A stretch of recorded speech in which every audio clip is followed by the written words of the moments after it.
रात में जब समय मिले तब प्रेम से भगवान की कथा श्रवण करना चाहिए। कथा सुनने में कोई समय का बंधन नहीं है, जब अनुकूल अवसर होवे तभी कथा सुने। अब बोले भाई देखो, अब हम न तो अब बूढ़े हो गए, बहुत ध्यान से सुनो भाई, बात मत करो।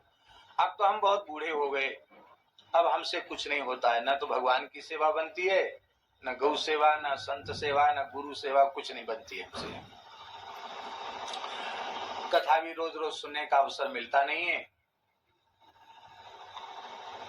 अब हम क्या करें बोलो।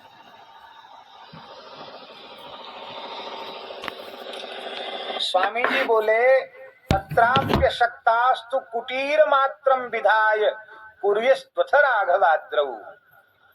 जब आप समझ ले साधक के अब हमसे कुछ नहीं, अब हमारा शरीर बहुत कुछ कर लिया, अब किसी लायक नहीं है, तो बोले श्री चित्रकूट में चला जाए और वहां कामता नाथ के निकट एक छोटी सी कुटीर, कुटीर किसको कहते जानते हैं? बड़ी कुटिया होती उसको कुटी कहते हैं, और छोटी कुटी जिसमें एक आसन लग जाए, बस दूसरे को घुसने की जगह न रहे। एक आसन और अपना दंड कमंडल ठाकुर जी की सेवा आ जाए, दूसरा मूर्ति अपने आप ही देख लेगा कि यहाँ जगह नहीं। ऐसी एक फूस की झोपड़ी डाल ले, कहाँ डाल ले? श्री चित्रकूट धाम में, और वहां केवल श्री सीताराम श्री सीताराम श्री सीताराम करता रहे। इतना तो कर सकते हो। चित्रकूट का अर्थ, चित्रकूट तो है ही, चित्रकूट का आशय है श्री वृंदावन में, श्री बरसाना धाम में कहीं एक कुटिया में पड़ जाओ और सीताराम सीताराम सीता, इतने में तो कोई घाटा नहीं है। इतना भी नहीं कर सकते? अरे भाई इतना भी नहीं कर सकते, तब तो आपको फिर वैष्णव कहलाने का अधिकार भी नहीं है। इतना तो कर सकते हो। तत्राप्य शक्तास्तु कुटीर मात्रम विधाय कुर्युस्त्वथ राघवाद्रऊ।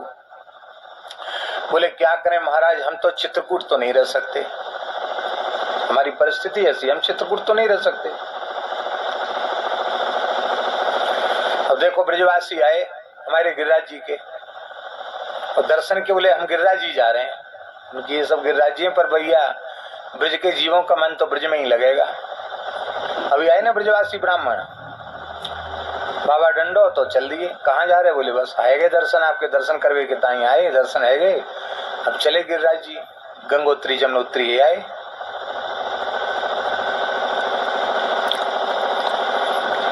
तो कहाँ निवास करे फिर? मान लो सबकी सुविधा नहीं है कि वो वृंदावन में रहें, चित्रकूट में रहें, अयोध्या में रहें, यहाँ रहें, उत्तरकाशी में रहें, गंगोत्री यमुनोत्री रहें, सबकी सुविधा तो नहीं है, तब कहाँ रहे? धन्य है। अंतिम बात स्वामी जी कह रहे हैं, अन्यत्र वासंच गुरुपदिष्टान। गुरुजी जहां रहने के लिए कह दें वहीं रह जाए। गुरुजी ने कहा कि तुम यहाँ रह के भजन करो, बोले नहीं हम तो वृंदावन रह के भजन करेंगे, तो वहां शायद भजन करने में भी सिद्धि नहीं होगी। और गुरुजी कहेंगे कि तुम वहां चले जाओ, जहां तुम तो पाकिस्तान में चले जाओ, वहां रह के भजन करो, जहां के हिंदू बड़ा कष्ट भोग रहे हैं। और यदि गुरुजी कह देंगे तो वहां भी शिष्य जाकर भजन करेगा तो उसका काम बन जाएगा। गुरुजी जहां कह दें, गुरुदेव की जहां आज्ञा हो जाए, सारे तीर्थ वही हैं। राजस्थान में श्री रामस्नेही परंपरा के अनेक आचार्य किसी पौराणिक तीर्थ में कहाँ गए बोलो? अब खेड़ापा एक जगह हम कथा कह आए हैं, बड़ा सिद्ध पीठ है रामस्नेही परंपरा का, श्री खेड़ापा पीठ। और पूज्य आचार्य चरण जो इस समय खेड़ापा महाराज जी बड़े अद्भुत महापुरुष हैं, बहुत अच्छे संत हैं। उनके उत्तराधिकारी जो हैं वो भी बहुत अच्छे संत हैं, बड़े प्रेमी अनुरागी संत हैं। और हम तो उनके प्रति बड़े कृतज्ञ हैं, क्योंकि उन्होंने अपने पुराने संग्रहालय में से श्री मलुकदास जी के द्वारा रचित लिखित श्री महाभारत की वाणी उन्होंने प्रदान की है हमको।